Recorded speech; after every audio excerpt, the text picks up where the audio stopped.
on 3FM 92.7. KK Kabobo, a legendary singer and drama, high life and reggae artist, is running away. Nobody Tanado. Well, Mr. Charles Bisu, former secretary to the IMCIM, says he is not running away. Listen to him. In the jurisdiction, I am in Ghana. I haven't been anywhere. I have nowhere to go. This is my country. It was just a misunderstanding, and I think you shouldn't have gotten to this with your photograph out there as a wanted person, as if you're a fugitive or a criminal. I mean, I know that in our society, once you're even invited to the police station, immediately you're a criminal. But that's not the case. I have not been charged with anything. I'm going to go to the Special Prosecutor's Office to give them information. What happened was that they wrote to me, and my lawyer wrote to back and said that I needed about a week more because I was actually not well. And then they declined that and said I should report at a certain date, which I couldn't. That was Charles Bisu. But 10 months ago, I had a conversation with him, an exclusive conversation on TV3 New Day. Take a listen to excerpts of that conversation. Your critics will say, look, you do not have a good record. Corruption allegations have been thrown at you, and that's why you're chickening out, because when the D-Day comes, people would use that against you and you would not be successful in your bid to become General Secretary. I think that's why you're quitting. I think that's the best question for the day for me. You see, I think I'm an example of where there's no corruption, where people have been attacked wrongly. Because you know what happened? I've seen people within this country have gone through the same ordeal and never came back. But if I have done something wrong, I wouldn't even sit on national TV. I'll be insulting the intelligence of Ghanaians, the party, and my family. So that thing is gone. And secondly, I went through the party's vetting process. And you remember I kept saying that it was people within the party whom I was actually blocking from doing the wrong thing. Because I do not understand why we actually banned small-scale mining for 2 years. And then we're working for people, the downtrodden, let's so to speak, where PNDC Law 218, which actually came out with the small-scale mining law that to create jobs for those in the rural areas. That was the essence of it. And then we come in and we said, we are sanitizing it. And then a few people at the top tried to grab it, and then the downtrodden. I would not do it. So for me, even when I'm taken back to do the job that I used to do, the things that I did, I'm going to do them 1,000 times. I don't regret it. So it wasn't about corruption. I think that people have to study my story and say that where people have been accused wrongly in our society, they chicken out. But you were captured on tape, taking money. And people say you were taking bribe. Were you taking bribe? No. I've said it countless times. I wasn't taking bribe. And the money that was given to me wasn't even related to work. Not at all? No. It was from somebody, Chairman Woon to me, sending somebody to me. And then somebody else coming for help. And then they did a voiceover, to say I have taken bribe. And in that month, I had taken about 60 journalists to our forest reserves to actually showcase to Ghanaians what the devastation to our forest reserve. So if I'm actually going to show something to Ghanaians, and the video came out because of that documentary that I was going to show to Ghanaians, because I did part 1 of that documentary showing what was happening in our society, and I was going to do part 2. And a lot of people felt that they were going to be exposed and that they had to do. So you realize that video was hurriedly done. And I think Anas himself regrets doing that because he never came there. Somebody, Francis Owusu-Echam, came, whom I used to work with, tried to do illegal mine, and I sacked him. And then he went around to do that, and then he went and gave it to him. Somebody you worked with? Yeah. I mentioned the name several times. Francis Owusu-Echam. So the party disqualified him when he was contesting a Adrabin because of this. You understand? But I kept quiet about it.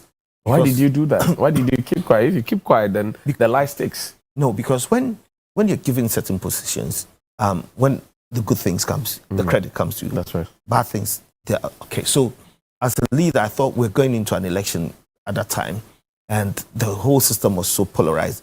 So it was best to keep quiet and then speak later. And then thirdly, you realize that the investigative agencies were doing their investigation. So I didn't want to actually interfere. And then also, you see, I think I'm the first person in an Nana Addo Dankwa's government that stepped aside for investigations to be carried out because I knew I was clean. So when he came out, I said, let me step aside, carry on with your investigation. And I've never done anything close to mine after I stepped aside. because I wanted the transparency to be there. So Is Chairman Wontumi directly involved in all of this? No, People who were trying to frame you? No. He, when the ban was lifted, I think 17th of December, Chairman Wontumi, Kejimfoa, and Chairman Kisi, they were into mining. Right. And they are into mining. But then that's 2 years. Chairman Wontumi kept saying that he respects the president, so he's not going to mine. So after the ban has been lifted, we should give him all the license to issue to people. You know the way he speaks. Right. That was a joke. That's right. And so after that, the ban, I spoke to Professor Frimpong Boateng, and I said, we need to speak to these people because they have party people and other people who work for them. And being regional chairman and women organizer, they are the best people to go out there and tell the government story. So let's speak to them. So we had a meeting with them, and then they said, okay, they have their licenses that have to be regularized. So Wontumi said he's going to send his PA. But at that time, my regional organizer then, Abdul Ghani, was organizing a program on the 4th of August. And Wontumi was going to donate. I donated 30,000. The parliamentary caucus led by Joe Gatti donated 20,000 for that program. The records are there. So Wontumi's money came around January through Andy. But when Andy was coming to me, this Francis that used to work with me had begged Andy that there's a party guy who needed help from me. So can he take the guy along? So even Andy didn't know that the guy had cameras on him. See, in the video, when Andy was driving, they were giving him money, and the money was falling on the floor, and he was picking it up. And in the video, Andy said that Charles doesn't accept money. So I'll go and speak to him. Maybe he had taken money from them to come and see me. I did not know. You don't know about that? Yes, but then Andy did not know that the guy had a camera, to the best of my knowledge. And then we came in, the guy came in. You remember in the video, the guy even said that the machines are out there. And I'm like, which machines? Because I didn't know about it. Even that time, I went to London, and he was calling me to say, the machines are working and all that. And I'm like, I think he wanted to get a recording so that he can play. So, Wontumi, I don't think, to the best of my knowledge. Had any hand in it? No. Okay. Andy, it was the Francis guy. Francis. Who was introduced to me. But who was Francis working with?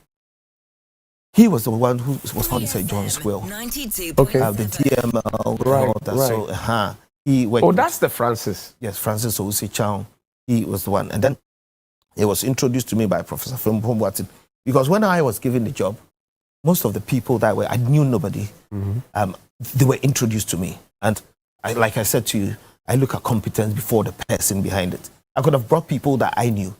But then people were recommended. I said, okay, let's work together. And we started the thing from scratch. Because even that job, I didn't understand it. So you realize that I brought a lot of professors from UMaT, Tanadi Deteko, Professor Kukuma, Professor Amankwa, Vice Chancellor now. I brought all of them together. And that's how we came out with the roadmap, which is being implemented by the Lands Commission. How did the president feel, knowing that he had reposed a lot of confidence in you? That video came, all the brouhaha, public uproar and the hue and cry. How did he feel? What did he say to you? No, when he came out, he was disappointed. But I think later on, when he looked at the video, he felt that, no, this is wrong. So he said, no, however, I remember all the chiefs from Western Region came to the presidency. But before that, they met me in Western Region and asked me to speak the truth, which I told them I knew nothing about. Then they actually moved to the Jubilee House to say, no, this is our son, A, B, C, D. And the president said, no, it is true. But then he wants the institutions to work. So let's allow the special prosecutor and the police to do their job. Then the police came out and exonerated me. The special prosecutor, I think, Martin Amidu, did his work. I sent about 4 petitions to them. But then the current special prosecutor, yes, he was the lawyer for Anas in this matter. Right. Conflict of interest. Yes. Okay. So it's a whole. But what is the status of those petitions? At the time, everybody had been called, and at the end of it, before Martin Amidu left, I knew that they were going to issue a report on it because everyone had been invited and all that. And you remember in the Ijepa state case. Martin Amidu said that in the BCU case, there's an issue of identity. It was the identity of the person who this the Francis who was. No, Francis sent. He didn't come. He sent somebody. Okay. Because you see, if he needed something at the office, he had worked there before, and he knew ladies like Dorothy, Abigail, who were actually the people to do all this. So he could have called them, come to them. Yes, but then he sent somebody because he knew what he wanted. And when the matter came, he was invited by the police too. And that at that point, he even lied that he'd never worked there. And he didn't even state it. I mean, he was quiet on that. I pointed it out to them that he worked with me for 3 months. How did your family feel about it? We'll get into that family bit, but that was an interview I had with Mr. Charles Bisu sometime in August of 2022. It's 53 minutes after 8 here on 3FM Sunrise. Dr. Tony Obin is joining us. He is the former boss of the Minerals Commission of the Republic of Ghana. Doc, thank you so much indeed for your time. I'm sure you've been listening to Mr. Charles Bisu, who now says he is not on the run, contrary to what the special prosecutor seems to suggest by issuing a wanted warrant on his head. What do you say? Okay, first of all, good morning to your listeners. It's unfortunate I was unable to be on this at the studio. Right. Well, I think the issue of small-scale illegal mining is a major abattoir on the neck of this country, and in terms of the issues of corruption and all that. We will leave that to those who are doing the investigations. But what appears to be coming out is not too funny, if you like. I mean, if you look at Frimpong Boateng's report, Professor Frimpong Boateng's report, and other issues arising out of that, and some of the disclosures that we have seen, it's not very good. But I think unless we begin to take a non-human intervention into this apparently intractable problem, we are not going to go anywhere. Because, and I've said this many times, in fact, there was an OECD conference in Ivory Coast where I spoke, and I indicated that, this is a high-value, low-volume thing. So if somebody is doing illegal mining, and then a policeman who is very honest, a military man who is very honest, goes to try and stop this person. And then the military man is giving, they say, I have $100,000 for you, just for free, just for nothing. I'm sure even the most honest person might step back and say, hey, $300,000, this is in the bush. May I take it, my school fees and all, my children's school fees and my rent and all that. So we need to reduce the impact of human in trying to regularize these activities. And it is possible. These days that technology is making almost everything possible. We need to look at that angle. I cast my mind back to Operation Galamstop, and Prof makes us understand that, Professor Kwapena Frimpong Boateng, that is, that Operation Galamstop is not a task force, but is actually a software that sought to also take out the human interference from all of these. Would you say that Operation Galamstop did not work as much as we had wanted it to? Well, I think, I don't know the type of software they were using, and if it would have worked, we would have seen it by now. But it didn't work. I remember all of us using our chests to carry the message through T-shirts and all that about Stop Galamsey and all that.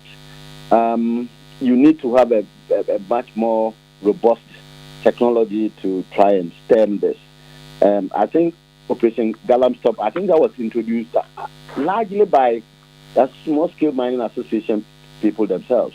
Before, I believe, the IMCIM was formed. IMC just adopted it. But I don't think they had a robust technology. That intentions were good, I must say, but they didn't have a robust technology. And even if it doesn't exist now, we must look for it, because it's possible these days. These days of IA and what do you call it, AI and all that, we should be able to get that. And I must also say that at the time when I was in the office, when we introduced this technology, like where we're talking about tracking the excavators and all that, we spoke with some consultants who were willing to develop that technology in a robust fashion. I've personally spoken with some people, I think some German friends who think that is not impossible. Right. And we need to explore, because otherwise, with all human beings and politics the animal of politics, because people think once they are in power, they must be in control of everything, including every resources, and that faction must be in control, and all other people must stay somewhere. You know, and that is what we see now. You know, once you are in power, everything. You know, I'm told that there are some pits, there are some areas where when one party is in power, they come and control it. The parties that control it just leave it because it's a process. It's some kind of agreed thing. So when your party is in power, you leave that portion. And what kind of country is this? Well, according to Professor Frimpong Boateng, that report he wrote for the attention of the president through the chief of staff page, it says Galamstop is not a task force. It is a software, indeed, a computer web app. Galamstop is a system comprising a web and mobile application with embedded GPS software, which helps facilitate the processes involved in the application and renewal of mining licenses, periodic field reporting, and keeping up to date every changing information of registered mining companies and mining concessions. The system is in 5 components: a web application with full geographic information system server capabilities, an Android application with integrated custom GPS software, a reporting dashboard, a data management system, an online application and payment system. It says that this system came to eliminate all the time-consuming manual operation processes and provides real-time update on mining company information and license application acquisition processes through the use of combined web-based technologies. But the last paragraph is what will perhaps break your heart. It says Galamstop is a powerful tool to strengthen the regulatory agencies. Unfortunately, and he puts it in bold ink, the Forestry Commission refused to use it, and the Minerals Commission approached it half-heartedly. It still remains an important tool for anyone who wants to achieve lasting results in managing the small-scale mining sector. So, one, Forestry Commission refusing to use it. Minerals Commission, which you left behind, also approached it half-heartedly. That's where Prof thinks the problem is. Do you agree with him? I totally agree with him. You know, I want to believe that I was among the first persons who advocated for technology. Remember, if you recall in my days, people were even making a rhyme out of it that recategorize mining licenses, truck excavators or equipment. I had some three pathways, and so I have always been fascinated. In fact, in my time, let me say in our time, we almost completed the digitalization of the country's, the concessions, so that you could go onto the network and then see which concession was encumbered, which was available, and then begin the application process. So the Galamstop was really an offshoot of something that was going to help. I was even more into trying to have a system where the biggest equipment are tracked. They are heavily tracked in the way that if your excavator is not in a place where it is required to be, where geographically, according to the spatial network, you are not supposed to be there, your machine will not work. It will not work automatically. That type of thing. So because the impact, the greatest impact of this mining is the use of this equipment that is able to scoop a big chunk of the land, that is also able to destroy a big chunk of the forest and all that. But once you have been given that area to mine, of course, you can't make an omelette without breaking the egg. So you would definitely impact on the environment. So once you are geographically fixed in a particular place, which has been approved by the Minerals Commission or the minister, then you also have a responsibility of fixing that, like the big companies do or are required to do. You know, you are geographically positioned in a particular place. That is what your license demarcates you to do. And then after that, there's a responsibility on you to rehabilitate, because it is known that you are there. The Minerals Commission or the regulators can always be after your tail.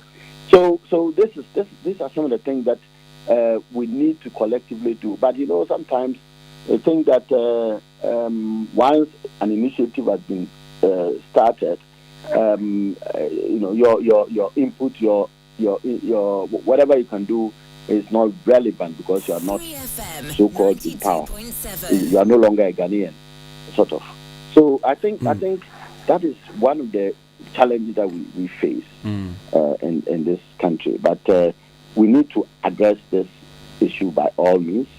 We need to ensure that small-scale mining is good. There's no way you can stop small-scale mining, especially when people know that this country has a lot of gold. But it has to be properly controlled so that you make the money, but you don't destroy the environment in a way that is not possible to repair. So I think that's the challenge we have. I see. We are happy to have regained our first place position over South Africa in the production of gold. But again, we've been looking at the mining communities and how much as a country we even benefit, and how compared to other places outside Ghana, particularly in South Africa, where mining is done, and how the standards of living in those places and the quality of life is totally different from what we have here. Now we are number one. Will our story ever change? Okay, thank you. I think it's a very classic question in terms of benefits of mining and the comparative effect. Now, I think that we always have to bear in mind that being first doesn't mean you are making that much. South Africa has come down so significantly. Don't forget, in 1975, South Africa produced about 65% of the world's gold. They were producing about 35 million ounces a year of gold. Now their industry has come down so much, and ours have gone up slightly. So now we are producing less than 5 million ounces, and we are on top. So you can compare the 35 million and the 5 million, which is 35 million being first, and Ghana was at that time not actually in the picture significantly. And then now we are less than 5 million, but we are top. So you can do the math that what the returns are not the same. Secondly, in South Africa and largely Johannesburg, there were other minerals that were being mined. In fact, the Witwatersrand Reef was discovered at the same time that what do they call it? The Banket in Takwa. That's the name. AB. That's why they got the name. The Amalgamated Banket area was also discovered. So they are twins in a way, but you could see that Johannesburg has gone far. One, they have better planning as to how to use the benefit of mining. You must have a plan. I mean, you shouldn't wait for the mining companies to do your country for you or to fix your development for you. They can help. They can be a catalyst to do that. But you cannot say that because there's the presence of a mine, by all means, without any deliberate action, by all means, the place will change. It doesn't work like that. But we haven't had that so much. Secondly, Ghana's mining industry is dominated by foreign investment. That's right. And if I travel now I have come from my village, Daman, to Accra, when I make money, I have to send some or I have to take it back to Daman. Just in a very, very simplistic analogy. You would want to take that to Daman or to your village. So the investors come, they have to take what is what they came for, that is profit, to their country. In South Africa, the investments were largely dominated in South Africa. They had the Johannesburg Stock Exchange and all those big financial houses that could finance mines. We haven't had that. I'm sure these days there have been a few syndicated facilities for mining companies, but largely we haven't had that. So again, once you do that, you are not getting more of the benefits. And then the third reason is also that the countries would respect the laws. I say the countries, the companies would respect the laws of the country. If our law says that you mine you pay. I mean, there's 3% ownership or 3% freehold for government. Right. You pay between 3 and 5% or whatever, 5% royalty, and then you pay 35% corporate tax. So you pay all these things. You will say that you've done what is required statutorily, and so you don't have any case. And then you do some corporate social responsibility activities. In some cases, our system leaves the responsibility of the community to the mining company, and it becomes pseudo government. You know, there are some areas, if you go there now, the things you can count, about 90% would have been things provided by the community. I can just give one example, which I'm confident about. It's my community. The roads there, mining company, even though they were pushed by the Mahama administration to do that, effectively it was done by the company. The water there is provided by the company. Most of the things, some of the infrastructure you see, a few of them. So they think that, well, we are doing well. So what is your government also doing? What does the government use the royalties that it collects, the dividends, because they are entitled to at least 10% dividend because they have the 10% share. What does the government use the 35% that it makes out of the profit they make for? So if we are able to address these questions, and there's a mineral development fund that sort of is required to help develop the local community. You go around and see what you can see. Go and see whether you can effectively see anything that is a product of the mineral development fund. So, and it is small. The fund, in my view, is quite small, though. Because I've been part of it, I know what I'm talking about. But even that, it is. I wonder what it has been used for now. I see. So without planning, and without deliberately deciding that we are using our minds to develop, we will not go to Tarkwa. Tarkwa, there are a lot of the economy of Tarkwa may be bigger than the economy of Tarkwa alone. The Tarkwa and its environment, I am sure it may be bigger than the economy of, let's say, maybe which is a regional capital. I'm using, or Cape Coast, which is a regional capital. So you can see activities there if they were planned.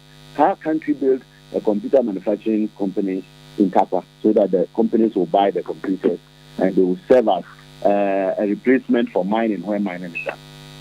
I see.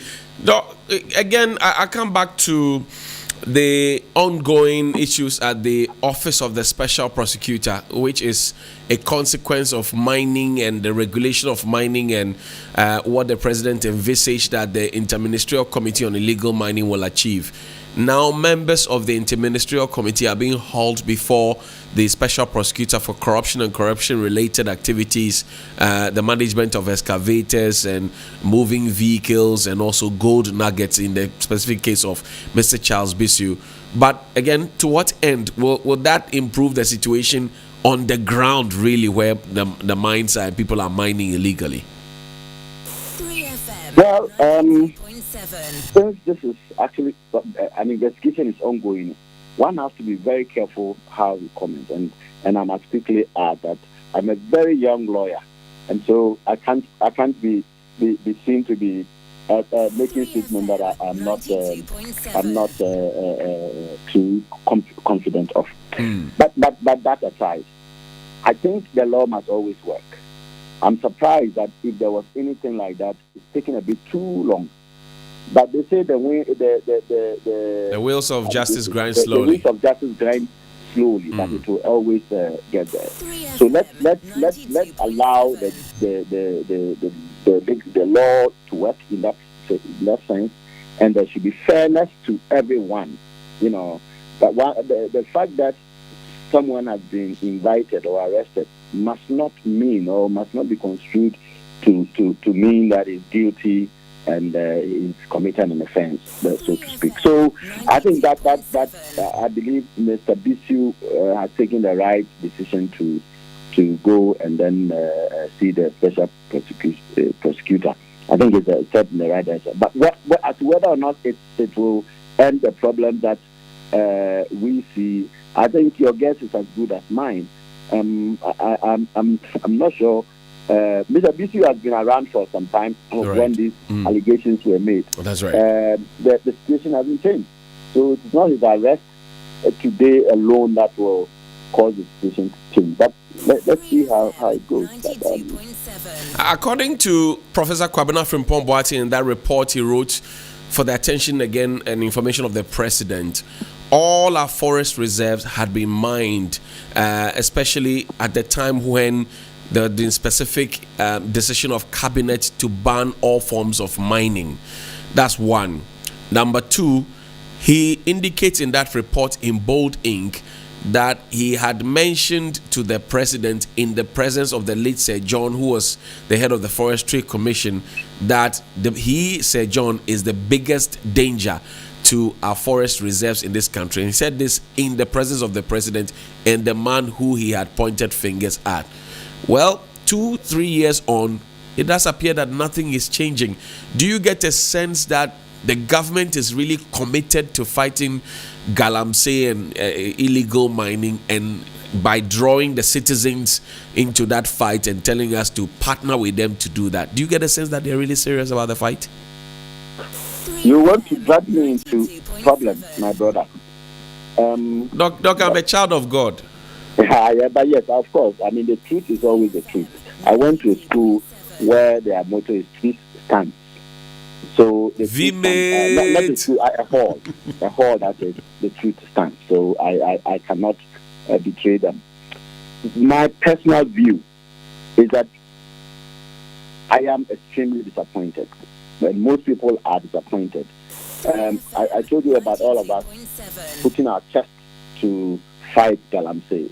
We're doing all that. And then when the president put his presidency on it, I was like, wow, this is going to be the end of the problem. Because in my earlier studies, some things that I've written, I had complained that during campaign time, most presidential candidates go about saying that when I come to power, I will not be too hard on you, even if you're doing galamsey. To the extent that the current president, as a candidate, said he is going to strengthen, at least by the interpretation, he is going to strengthen galamsey. But when he came to power, he took a different turn, which was completely opposite from what he had said during campaign time. And so we said that, wow, for him to have said, I am putting my presidency, then that is really where we're going to go. And then all of a sudden, things started going southward. And people who were alleged to have been involved, statements that were alleged to have been made by people with power, they went scot-free. There was no optic, not even the substance, no optic of control, of saying that, look, you just go and do this. I won't allow you to do this. Sometimes quietly they say, okay, he hasn't done anything.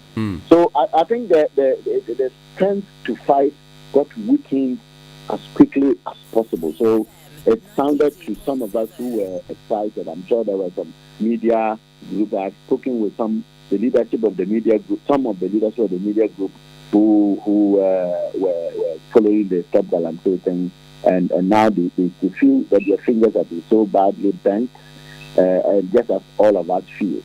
So it's the fight, we haven't shown the spirit in fighting it.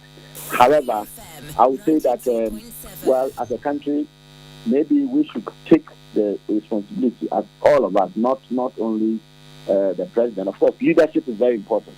In this fight, your leadership is extremely important, because remember when our president said, don't go out during COVID, not a single person attempted, and if you attempted, you were accosted. So that sort of leadership is required.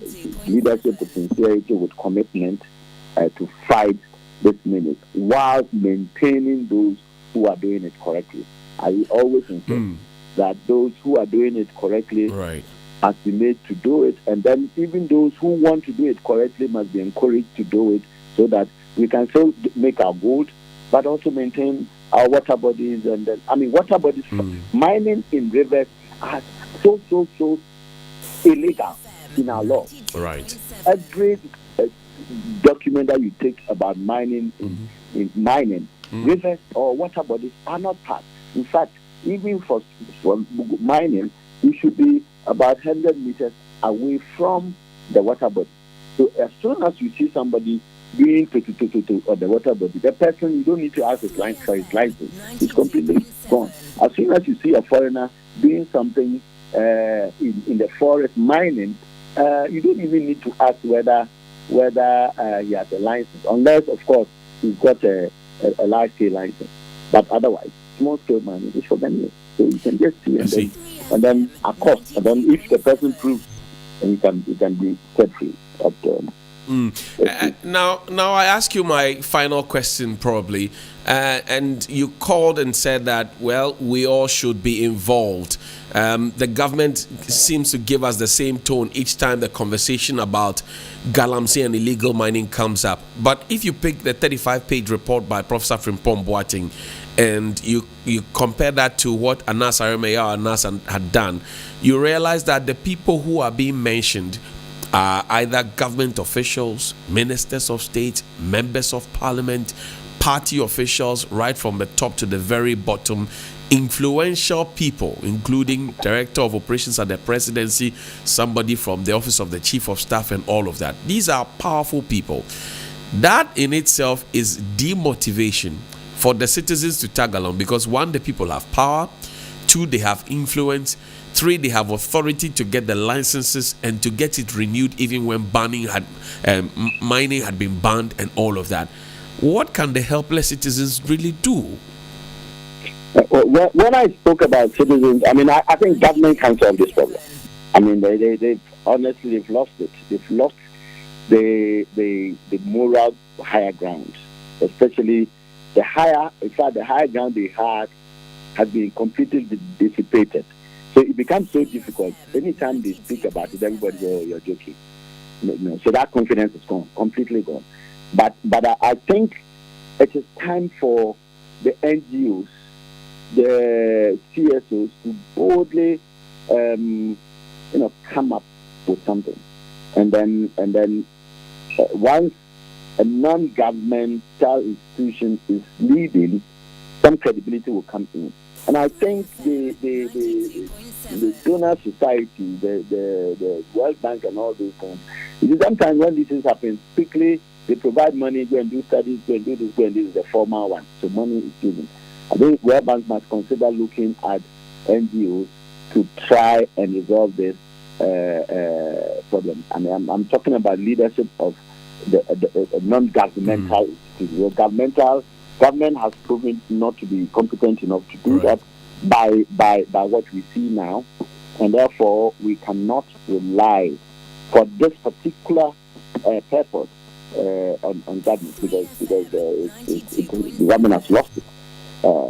But because from what you read and see, we have seen documentaries, pictures, the Samuel Boy issues, all these things, and the people involved.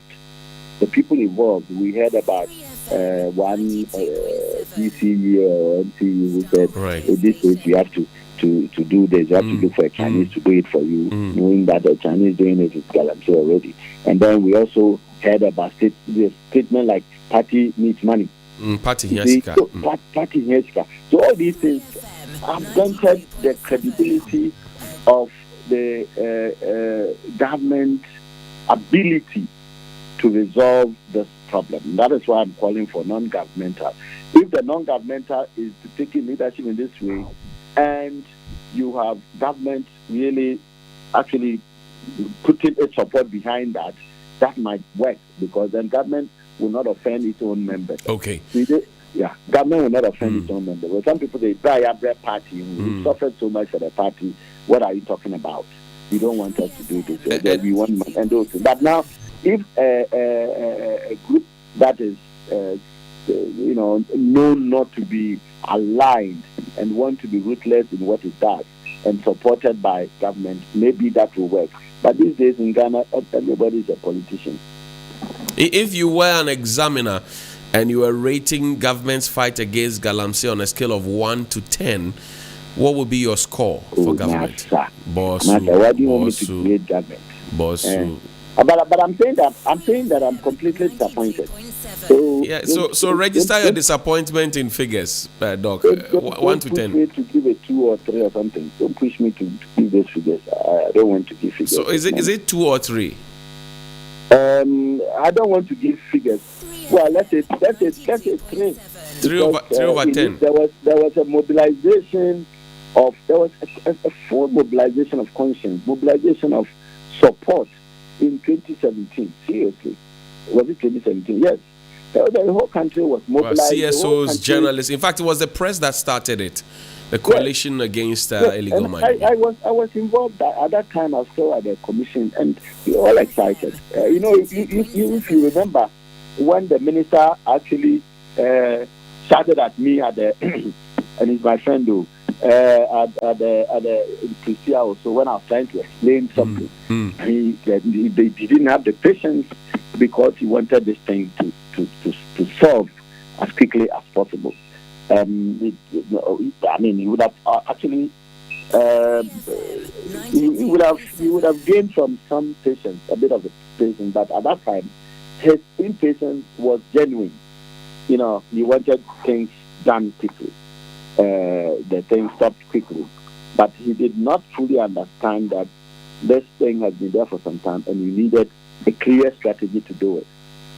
When we were going around, I don't think we had a clear strategy. And that is how come eventually they had this what did they call it? IMCC or IMC or something? IMCIM.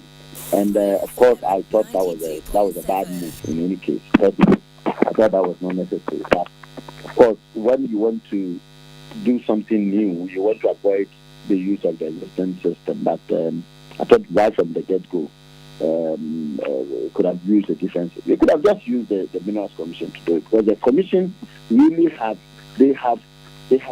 people. They have people there who knew their jobs, but they didn't have the resources. They didn't have the resources. So the amount of resources that was put behind the IMCIM could have been equally. The Commission could have been quickly revamped, and then they use the same institution, because that is a government and the constitutionally mandated institution to do that. I see. Dr. Tony Obin, I thank you very much indeed for your time. Former Chief Executive of the Minerals Commission, we're grateful. My pleasure. Thank you very much. Thank you very much. That's Dr. Tony Obin. He scored the government 3 over 10, right? What does Professor Frimpong Boateng think? Earlier, 3 years ago, while his report on illegal mining, the 35-page report for the attention of the president, was still kept away from the public, and no action indeed had been taken on that. He scored the government 7 over 10. Listen. On a scale of 1 to 10, how would you rate your fight against illegal mining? On a scale of 1 to 10, I think I would say 7. It's not been easy, but even the miners themselves, if you go to the communities, they'll tell you if the president had not initiated this action, maybe we'll have big problems in Ghana. William, 7 plus 3 10 equals 10. Yes. That's for the negative 10, Charlie. Oh, boss, you too. No, but the evidence on the ground. Oh, boss, don't beat. Slow down. But you see, slow down. Do you see negative 10? Say that's William's score. Negative 10. You are a wicked teacher, pa. Go ahead, please. When President Obama came to Ghana, he made a very profound statement. He said the institutions, we should strengthen the institutions. This committee that was put together, upon hindsight, I think it was not necessary. Because we have institutions that are in place that could easily deal with these matters if we had strengthened them and detached partisan politics from their operations. We have the Forestry Commission. This commission is responsible for the regulation of utilization of forest and wildlife resources, the conservation and management of those resources, and coordination of policies related to them. The Forestry Commission. Right. We have the Environmental Protection Agency. We have the district, or if you like, the local assemblies. That have chief executives, direct representatives of the president. We have the chieftaincy institutions.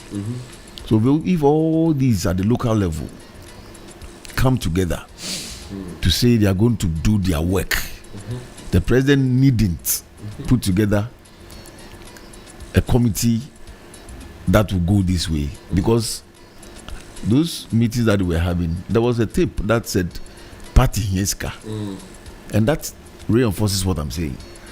As soon as the president comes in, he's going to put party people inside, and it will derail all the efforts, like you've seen. So going forward, if we allow state institutions to work, this will happen. But William, you see, look at page 8 and 9 of Professor Frimpong Boateng's report. He says Galamstop is a powerful tool to strengthen the regulatory agencies. Unfortunately, the Forestry Commission institution refused to use it, and the Minerals Commission institution approached it half-heartedly. It still remains an important tool for anyone who wants to achieve lasting results in managing the small-scale mining sector. Although it was worrying, I was not surprised that the Forestry Commission did not migrate onto the Galamstop platform. Mr. Kojo Owusu Efriye, aka Sir John, was actively giving out timber concessions, even in forest reserves for logging. He also gave forestry entry permits to mining companies, both large and small scale, including those of foreign nationals, for prospecting activities at a time when the president had put a ban on that activity. Through Charles Owusu, the director of operations at the Forestry Commission, Sir John had Chinese gangs doing mining on his behalf. The issue about rosewood exploitation is something that is beyond the scope of this report. I remember that at a meeting in the conference room of the president, I told the president, in the presence of Sir John, that the greatest danger to the forest of Ghana was Sir John. Forever. So I'm making the same point. The institutions are there. Exactly, but but who do you put there? Exactly. See, the point I was making initially is what you have it's read. It's been endorsed. That's right. Exactly. Beautiful. All the institutions that should work to stop this galamsey, they are there, but we don't make them work. Even chieftaincy, such a noble institution has been politicized. During elections, you see some of the chiefs backing certain politicians, and when there's vacancy for this enskinment and installment, you see some of the politicians backing the chiefs. So literally, that institution is also being politicized. You come to a place like Forestry Commission, you put someone like Sir John. What were his credentials in that space? What did he show that he could do the work? When he died, we also his will. Forever. Willing Achimota Forest, parts of the forest forever. So I'm saying that if we decide, everywhere we put hardcore politicians there, who has the EPA now? Who has the Forestry Commission? Who? Charles Owusu? Yes. Before the elections, change is coming. Change. He chanted on radio. If he's listening to me, he should go and play his tapes. Chanted. No, he is not even MPP. He left his party and came to chant, and they gave him the job, and we are here. You understand what I'm saying? So at the end of the day, if all the institutions, this committee wouldn't have been necessary. That's right. Not at all. Why would you bring military, Abbas Atuluk and the rest to lead a fight against Galamsey? Because look, we have countries that have gold like we do. Go to some of these Western European countries have gold. Norway and others, they have oil there. Do they use military? What kind of people are we? No institution in this Ghana is allowed to work. They will throw in partisan political people. Everybody is political. But when we look at this institution, we throw in hardcore politicians. They will tell you that party in Yeska. That's right. And all of this is to the detriment of our pockets. Because if you have institutions that are supposed to be carrying out these mandates, they are being paid for that work, and you have to set up a duplicitous institution that you are also paying extra money for. All of this that we're seeing, it has affected our pockets. Yes. All of this has affected our pockets. And I think it's also important to know that there's nothing wrong in belonging to a party. That's what I'm saying. But when it comes to the detriment of the national agenda, then we have completely lost the plot as a country. We have lost our minds. We have completely lost our minds. The fanatics, it's too much. It's too much that every single layer, from the time that you are born, it's almost as if, what lane are you in? You are going in lane A or lane B, and the rest of your entire life is dependent on which lane you have decided to follow. How is that possible when we are all citizens of one country called Ghana, and the aim is that we all thrive and we're happy, and yet because of extreme, deeply rooted partisan politics, this is where we find ourselves. If you go to the mining areas, and I'm saying this not because I have read, right? Because I did my national service at Dompim Pipisa near Takwa. If anybody knows those areas, look, if you go to the mining areas, Pristia, Obuasi, and you see where the miners live, and I'm talking about those foreign companies where they live, it's almost as if they are living in the Western countries. Then look at where the indigenous live. That should tell you something. Those foreigners who have come here to mine, you think they live in that kind of poverty-stricken they don't. Areas like that? They don't. Because they have a certain mindset. They've brought their culture here, and they are living good. If you go to the estates, go there and go and see where the foreign miners live. As far as the locals, we'll go do the underground when we pack our gear and go back into the other side. Why should it be so? The gold belongs to us. We will live in squalor, poverty, chill penury, cold poverty. Then even in Ghana, there is not that they are going to live large there. On the ground, they are living large. What a shame. Yes, that's the point. If you like, let's go to Obuasi and see where they give birth. Mines. And like William said yesterday, the money just is going. I'm saying that they are just dropping the children in the pen, going even the schools that their children attend. Those miners, the schools that their children attend, buildings. You go there and see, neat, beautiful. No, we are here. I mean, what kind of people are we? Because at the end of the day, if all of us are going to think about, if you think about yourself, it's okay. But why are we wasting the national resources? Why? You know, all these things that Professor Frimpong is saying, we needn't go over all of them again after 66 years. We shouldn't. Well, let's pick your. We rave and rant every morning. Every morning. But if you don't have change leaders, people who want to come and change things and want to come and just follow the status quo, that's why some of us are very disappointed in the head of state of the republic right now. Because at the end of the day, we thought he was bringing some hardcore change. You see, those who were shouting, I'm saying this morning, change is coming. Where is the change? They went to will things with themselves forever. In the forest. A country that belongs to all of us. A country that belongs to all of us. The forest of it belongs to every single one of us. It is just not fair, because this conversation, you listen to someone like Dr. Tony Obin, and he's giving the government 3 because he's worked there. He knows what is there. You know. So at the end of the day, anyway, I mean, sometimes I say we should go to the mining areas and see where the miners, the foreign one, they live. Let's listen to Charles Owusu. This was from a year ago. He's telling us the same change is coming, Charles Owusu. Where is the change? He's telling us to change the way we do things in the country. Listen to him. Topic I hear no he say nyambre na come because FOBA said communication data kind as one we just would be flu krumba na be down also o kwa na do ade ekọ because as I see what tia kakra na o kwa yesu adwuma say won fa digging fee mai na no kwa so etimi twi ho kra sign ke nsase ho sam de odwe ho timi ntiase na o ka bibia na de se say aban bi wo ha as I see kasa aban sase no etimi de nsa bom ni ya ye ne pe baby echi na ye pe bibi kra de ye bibi ama o man na ye nya ene yɛtumi chance ate yɛ bi ato sɛ yɛde bɛyɛ school yɛde bi bɛyɛ hospital yɛde bɛyɛ wei police station mu na ɔma tata na kuro no nkyekyere yi o kuro no nkyekyere pɛ na baabi yɛde bɛyɛ playground na yɛde asi stores na yɛde asi dan na ntina biribi ta sɛ ana mente aseɛ sɛ awurade gye sɛ wokyerɛkyerɛ mu because aborɔfo nsase no kora mo nsi no sa yɛtwa no kakraa bi na nnipa kakraa bi tea kakraa bi na yɛahwɛ future development. William, your friend, he knows Kakrebi future development, but he got portions of the forest forever. I'm not seeing it. Yeah, the baseline is that we are not seeing it. It's as simple as that. No matter the argument anybody puts up. Let me pick your call 055-924-2717 055-924-2717 and 055-691-0154 055-924-2717 and 055-691-0154. Good morning. Good morning. Yes. Good morning. Morning, Juliet. How are you?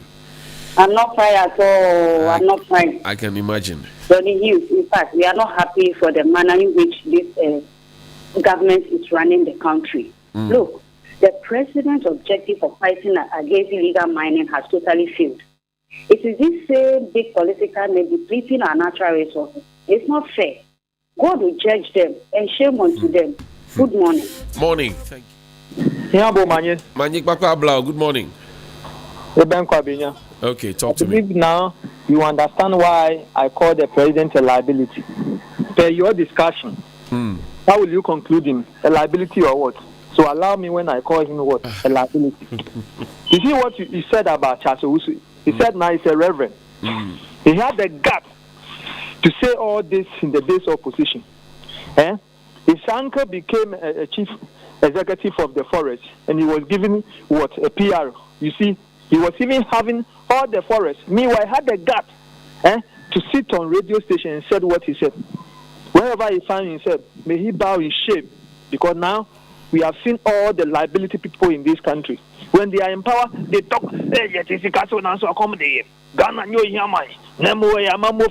You see now look, everything is bizarre in this country, all under the watch of Nanado, because now he thinks what?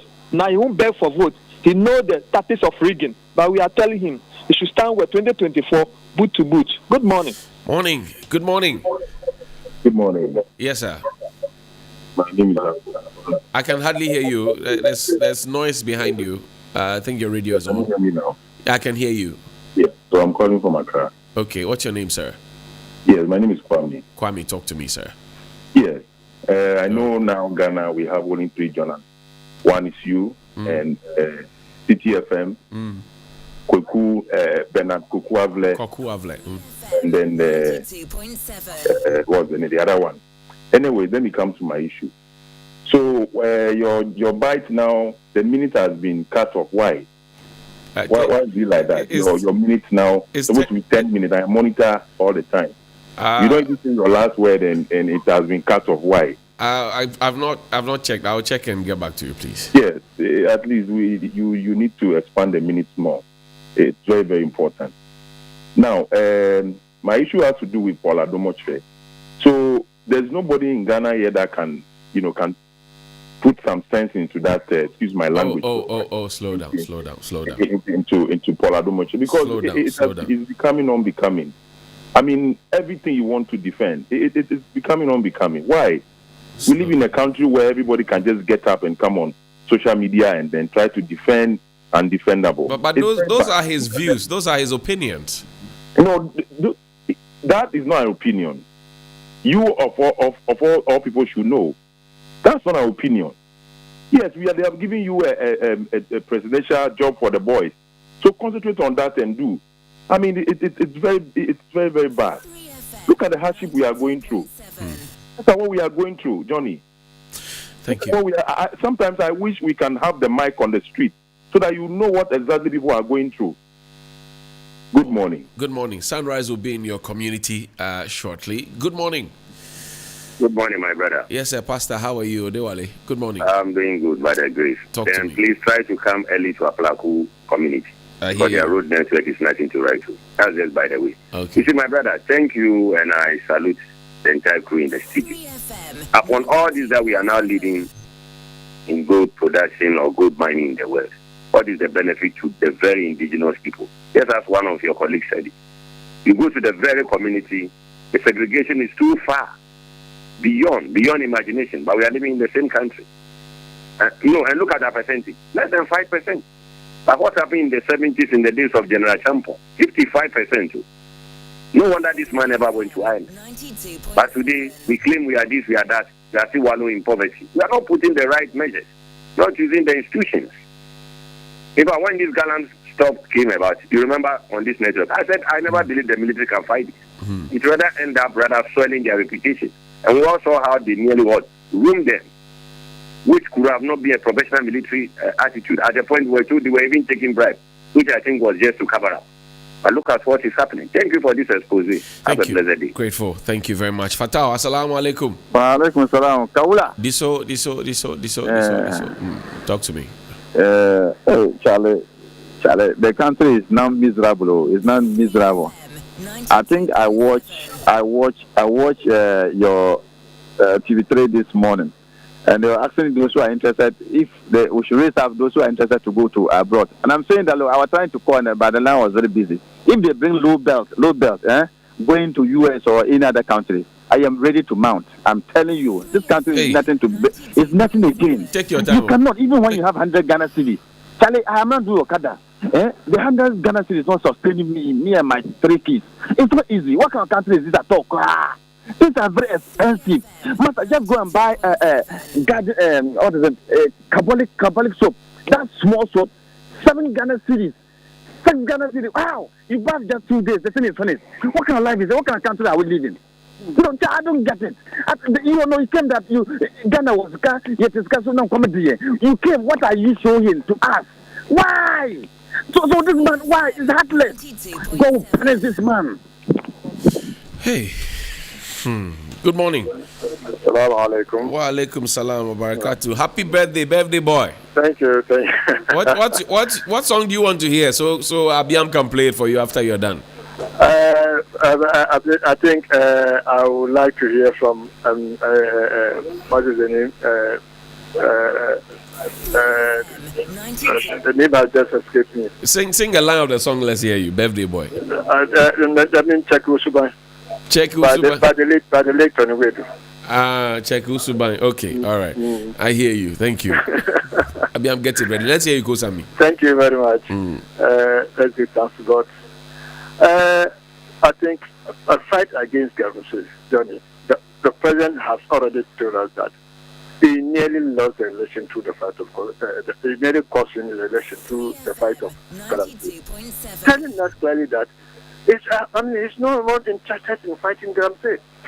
And what did he say? He said, look, if you go to the mining communities, there are no elections there. Telling us that he's not interested in fighting Galamsey again. That's how we found ourselves. He's not interested. Do you hear me saying anything about Galamsey? No. That's how it is. And he go and stand somewhere and praising himself. Hear him saying that they have solved doing so. And Johnny, yesterday night we went off for 6 hours. This morning we are off.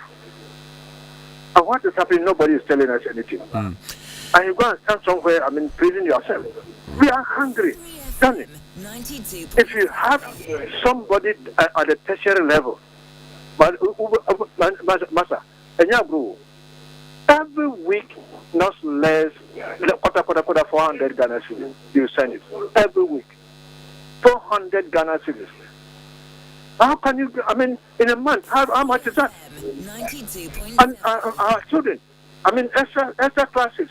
One subject will cost you 300, 400 in a month.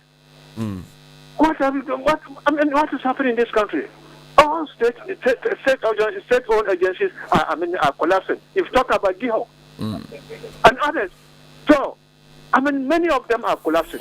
And this president is not interested in solving those problems. Look at the potholes on our roads. Okay. Look at the connection road.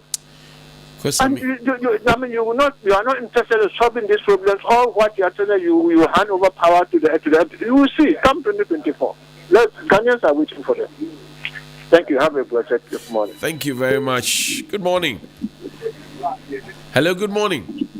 Johnny. Yes, sir. Good morning. Morning, my brother. How are you? I'm great. Great. Talk to me. Johnny.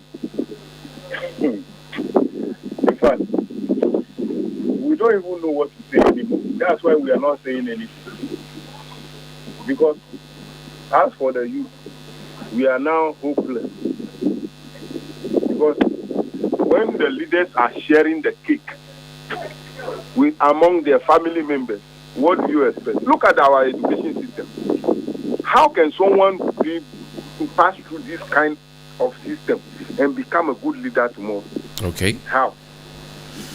Johnny, I actually called because I have something serious to discuss with you. So how do I do that? Well, hold the line and let's see if the production team will hold the line. So generate line 2. Okay. Good morning. Hello. Good morning. Yes, sir. Sir Robert, how are you? I'm terrific. Talk to me. My handsome brother Johnny, you know, I have spent time without number that Ghana can never be built by the Western world. Ghana can never be built by Americans, can never be built by Chinese. Ghana can only be built by Ghanaians. And I've also said time without number that Accra, for instance, is Cosmopolitan Assembly. There are other representatives in Accra that listen to some of the programs that you normally give to public consumption. Your program, Johnny's Speech, is analgesic for some of us. Some of us will even die when we wake up and we've never listened to it because you speak people's mind. It's a paracetamol for many people. Then you introduce another spectacular one, that is Ghana Tonight, hosted by Handsome Alfred. Right.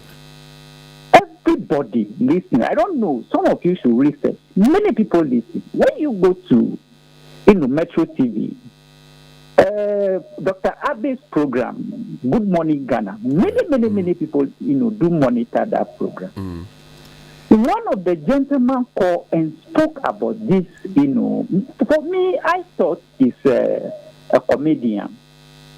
What is the name? Paul Adum Ochri. And then you disagree with the man. I think we need to take some of these issues seriously. I am a foundation member of the New Patriotic Party, but I cannot monitor that program for 5 minutes. It's becoming unbecoming, and it's unbearably alarming. And we need to talk because foreigners in this country do monitor those programs, and they are not even happy. So when somebody raises that issue, I think that we need to discuss it. Now, coming back to the issues that you table this morning for discussion, right? I can't actually understand this special prosecutor. I think that he's supposed to tone down.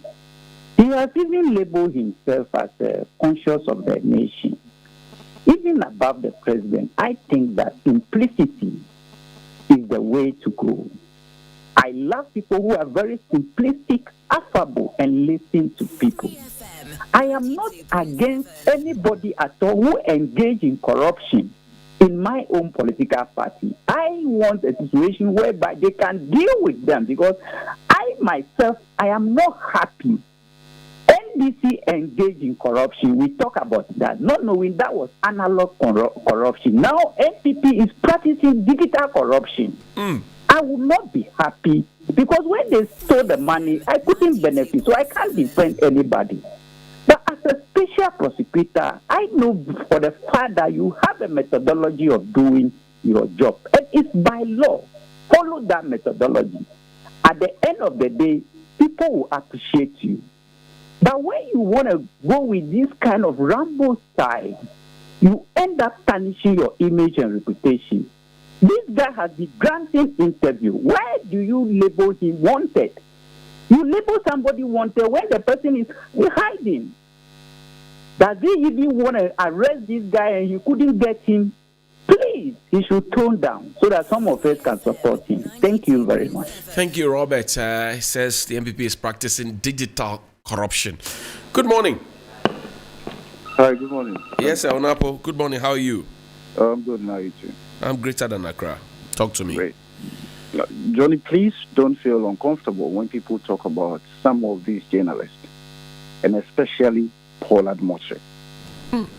His way of doing things is nauseating, and we have to say it. Sometimes we need to call people like that out. He's always defending everything. I stopped listening to that guy or watching him way back when he started this Ghana independence thing, and I saw it. I saw where he was going. Since then, I've never tuned my TV or even listened to him again. So when people are talking about him, let people voice out. Don't be uncomfortable, because if we don't, he will continue. Because there are a lot of people who also think he's doing good. But I think what he does is very bad. And with the tape you played, the Charles Owusu guy, if it's not greed, why would a person of this caliber in opposition saying something different? They come to power and his uncle willed government property to him and he's comfortable taking it. If it's not greed. So I mean, we are all greedy. We will talk, we will shout when the pen is not in our hands, but the moment we get the chance to grab it, then we are quiet. And that's the problem of this country. That's the problem of this country. Anyway, good morning. Good morning. Thank you very much, Onapo. Agbesi, good morning. Good morning, Mr. John. Togbi, how are you? Come again. How are you? Oh, I'm not fine, but how will you say it? We are managing. Oh, okay, go ahead. Johnny, I just want to ask you a question. Go ahead. And my question, I just want to ask you a question. And my question is, how do you feel if people are trying to defend what you yourself know they cannot defend? How do you feel? You tell me. Because me, I know in your heart, after the program, when you sit down and when you talk about all the things that is happening, when you yourself you sit down, you feel like someone who can do something to change the country. But there is, like, when you feel like how you talk about all the things and you feel how things to go and it's not going that way and someone is defending it. Johnny, that's what I just want to say. So thank you. Thank you, Agbesi. Grateful. Good morning. Good morning, Johnny. Yes, sir. You here? Yeah. Talk to me. Johnny, the hardship in the system is what we are talking about. After listening to all that has been discussed on radio this morning, how then do a Muslim or a Christian go to the mosque or the church and pray for the leaders of this country to change? Because it looks like a deliberate attempt to put us in the position we are right now. Today, you buy a loaf of bread for 25 cedis, something that can be consumed less than 24 hours. Where are we heading towards? The negative things have become the positive things, and it looks like there's nothing we can do. You are mining our reserves, and you are mining our pockets, and then you ask us to do more, to die a little for the country. Yesterday, I was so angry when I heard you say that the president was angry against the chief of Mipasem. But I want to ask the president this morning, with all due respect, which line of the national anthem has he been able to achieve for the country? Just one line of all the statements one can read in the national anthem or the pledge. Even when we are supposed to talk, those that are supposed to talk, you are preventing them from talking. And yet you are asking us to die a little. Today, come to East Legon. That end of roads are being sold to real estate developers. I saw that yesterday. What is happening? What? Say that again. You said what? A dead end of a road. Where we are supposed to use specifically a block factory. It's called block factory. So it's a closed road. Yes, please. And then that portion has been sold. Has been sold to the person who came to buy the land, and he feels that he needs to develop more houses. So now he has broken into the side of the dead end at Ajiringano, a place we call Block Factory, on the right side of the Presbyterian Church, just across the street, and he's building. What is happening? And you want us to be patriotic. Uriah, thank you. Good morning. Good morning. You'll be my final caller. I say, what's then? We are happy cry. Happy cry. Anyway,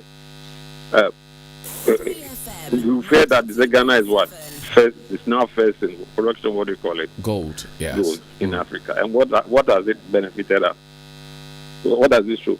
Rather destroying our forest preserve and things like that. And we are happy about it. No. We don't have to be happy about it at all. And in connection with my cousin's, what do you call it, problem, Charles Bisu, I believe Charles Owusu shouldn't be working free now. Because from what you read, Chinese people were able to get to the place, the forest, via what do you call it, Young, then what do you call it, Charles Owusu. That's right. Yeah, so Charles is dead. But Charles Owusu is working freely. And he's going to radio station from one radio station to the other. As if he's a very holy person. He should, look, the state is not, in fact, Ghana is not working at all.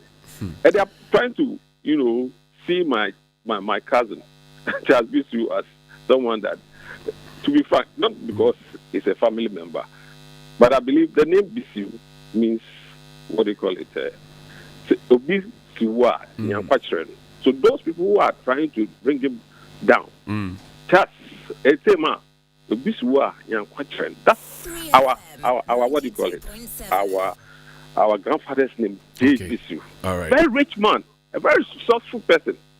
So that name, do you know that Yogate is a Bisu? Nana Atudaze is Bisu. Okay. So Tobi Kwachi is Bisu. So look at all of them.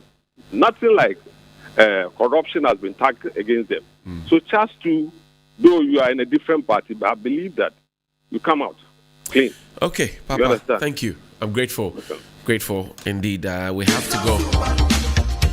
Happy birthday to Kosami, an ardent listener of 3FM 92.7, specifically Sunrise, Hot Edition, 3FM Drive, Wind Down, and all the communities in between. It's Kosami's birthday, Helen. Would you sing happy birthday? Happy birthday to you. We appreciate Kosami so much, and one of his main passions is decentralization. Yeah, he talks about it all the time, giving us a lot of gems on that front, and we appreciate the support. Since I joined the Sunrise team in 2020, it's one voice that's always comforting when he comes through the phone lines. Happy birthday, Kosami. God bless you. And Kosami has been with us since we started in 2015. Wow. Yeah. Wow. Of course, as a proud foundation member of 3FM. I remember Kosami very, very well. Initially, we thought he was a young man until he walked in here one day in his bataka and said, he's young at heart.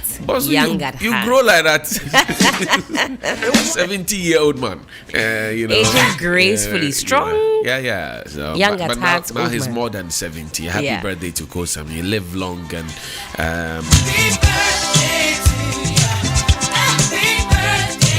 We'll wrap up with the Sister Subai song.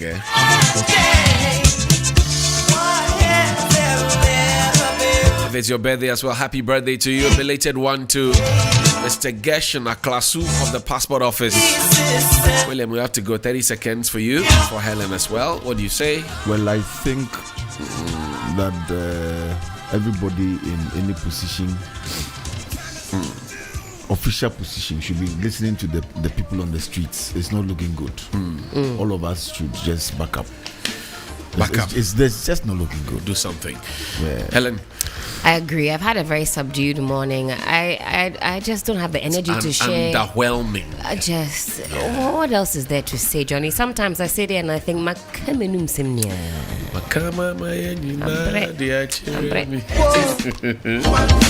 Black Rasta is up next with all the Kuchoko vibes you can find and more. Black Pot and everything in the African history class. I see who I see. I see who I see. I see one Mami. I see who I see. I see one Della. I see who I see. I see 162. I see who I see. I see one Asoriba. I see who I see. I see one Miss Enin. I see who I see. I see one Selwyn. I see who I see. I see Asideba. I see who I see. I see DJ Abiam. I see who I see. I see you listening to us. We'll see you tomorrow. Tomorrow is Thursday. We'll be throwing back. My name is Johnny Hughes. Good morning. 3FM Sunrise.